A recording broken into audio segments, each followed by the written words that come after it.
Ladies and gentlemen, this is Dr. Kazmi, and I'm going to discuss pain medicine conversion today.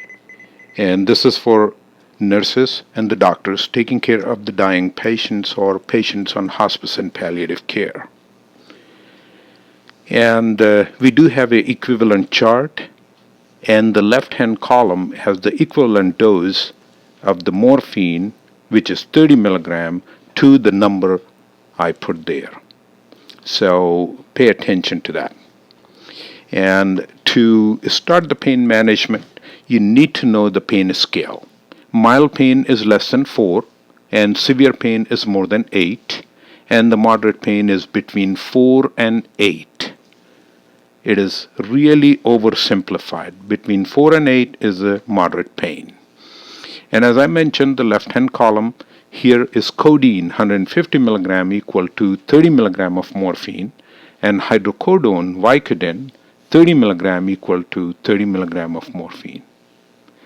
Here the pain is less than 4, and you can start with the NSAID and Adjuvant Analgesics, and then add the codeine or hydrocodone. But in hospice and palliative care, we don't have much time, so we would like to start controlling the pain as soon as possible. For moderate pain, which is between 4 and 8, you can use the NSAID, Adjuvant Analgesics, and add the Oxycodone, Oxycontin, MSIR, immediate release morphine, or MS-Contin, which is long-acting morphine. Here, the oxycodone is 20 milligram equal to 30 milligram of morphine. So remember that. Oxycodone is a stronger, 1.5 times the morphine. For severe pain, either increase the dose of oxycodone or MSIR or MS-Contin or Oxycontin you started, or choose hydromorphone, which is dilaudid. Here, 7.5 milligram of hydromorphone equal to 30 milligram of morphine. And methadone is another medicine you can use, which is cheaper. And for less than 600 milligram of morphine per day, the equivalent dose is about 3 milligram of methadone equals to 30 milligram of morphine. If the person is taking more than 600 milligram of morphine, then 2 milligram of methadone is equal to 30 milligram of morphine. If person is taking more than 1000 milligram, 1.5 milligram of methadone is equal to 30 milligram of morphine. And if you want to know the ratio, for less than 600 milligram of morphine, ratio is 10 to 1. 10 milligram of morphine equal to 1 milligram of methadone.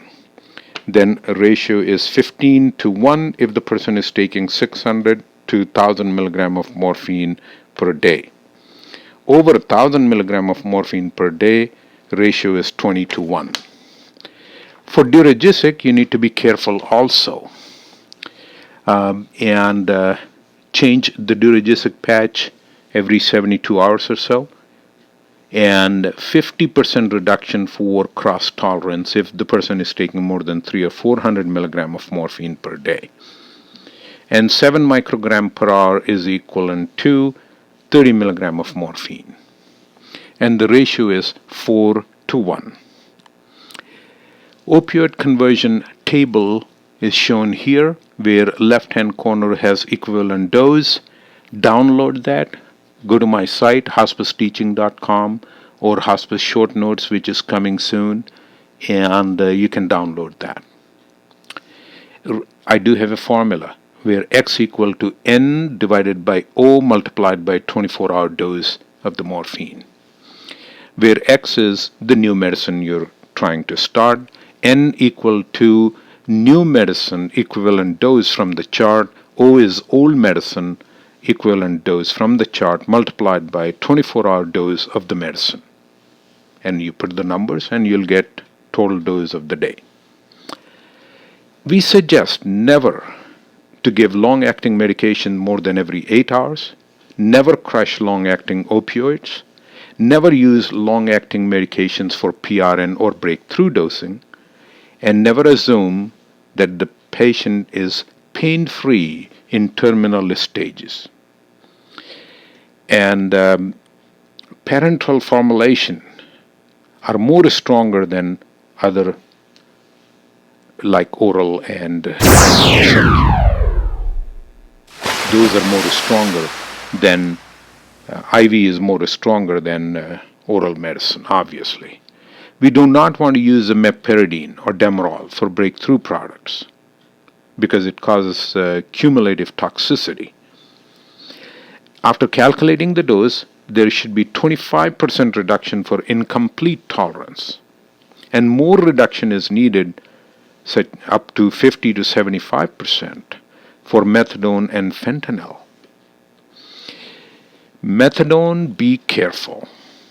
The long half-life can lead to drug accumulation, which is the most feared thing in pain management, which causes sedation, confusion, disorientation, and gradually causes the respiratory depression, mainly in elderly population. QT interval prolongation is dangerous. So medications such as erythromycin, etc., should be avoided with methadone. Medication which decreases the methadone levels are rifampin, phenytoin, corticosteroid, carbamazepine, phenobarbital, St. John's wort, and number of antiretroviral medications. Meds that increases the methadone levels are tricyclic antidepressant, antifungal, conazole type, fluoroquinolone, amiodarone, SSRIs, diazepam, and grapefruit juice. We prefer to give methadone in 3 equally divided dosage. Advised to hold if too sedated. Use short-acting opioids or PRN, which is about 10 to 20%. For fentanyl, change it every 72 hours.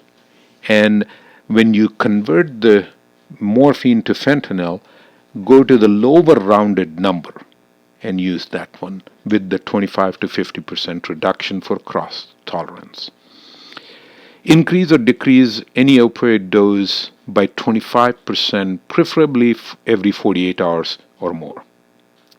Give them some time to stabilize the dose, and then you can go up.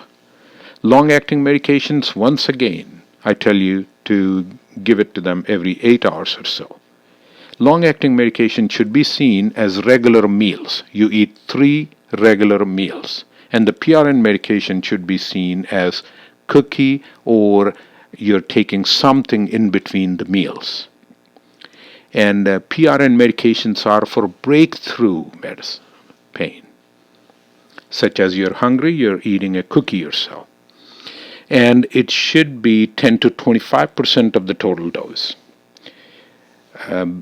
Oral, you can give it to them every 1 to 2 hours, and sub-Q and IV should be every 30 to 60 minutes.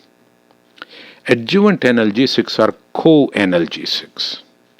They alleviate the pain either alone or in combination. The medicines which are co-analgesics are Elavil, Trazodone, Paxil, Prozac, Cymbalta, Tegretol, Neurontin, Lyrica, calcitonin, capsaicin, baclofen, clonidine, dextromethorphan, neuroleptics, bisphosphonates, myocalcin, scopolamine, non-steroidal anti-inflammatory, and other local applications such as lidocaine, Voltaren gel, etc., and COX-2 inhibitor, that is Celebrex. Non-pharmacological measures are important as well. Do not forget them. Use all of them in combination to reduce the pain. Don't use agonist and antagonist with morphine, such as Stadol, Nubane, and Tolvin. We recommend not to use a Demerol or meperidine because of the breakthrough or breakdown products are dangerous. Addiction is not an issue in terminal patients. So I do not want to erase that, and I want to discard that. And I want to tell them that if the pain is under control, patient will feel better. And addiction is a chronic neuropsychological and behavioral disorder. It's a compulsive use of the drug with loss of control despite harm. which doesn't happen in hospice and palliative care patients.